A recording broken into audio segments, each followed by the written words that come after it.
Welcome to new TV Telugu. Social media ఇప్పుడు జనాలపై తీవ్ర ప్రభావం చూపుతుంది. ఇది లేకుండా జనాలు కొంత సమయం కూడా గడిపే పరిస్థితి కనిపించడం లేదు. చిన్న పిల్లలు సైతం దీనికి బానిసలు కావడం ఆందోళన కలిగిస్తోంది.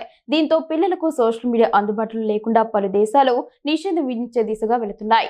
16 ఏళ్ల లోపు పిల్లలకు సోషల్ మీడియాలో దూరం చేయాలనే డిమాండ్ ఇండియాలో కూడా పెరుగుతోంది. ఈ నేపథ్యంలో సినీ దర్శకుడు రామ్ గోపాల్ వర్మ ఆసక్తికర వ్యాఖ్యలు చేశారు. సోషల్ మీడియా అంటే కేవలం కాలక్షేపం కాదని, అది జ్ఞాన భాండాగారం అని ఆర్జీవి అన్నారు. ఇతర దేశాల్లో పిల్లలు రెడ్డిట్, యూట్యూబ్ వంటి ప్లాట్ఫామ్స్ ద్వారా కోడింగ్, సైన్స్ నేర్చుకుంటూ అంతర్జాతీయ స్థాయిలో పోటీ పడుతున్నారని, మనం ఇక్కడ సోషల్ మీడియాపై నిషేధం విధిస్తే మన పిల్లలు పోటీలో వెనకబడిపోతారని చెప్పారు.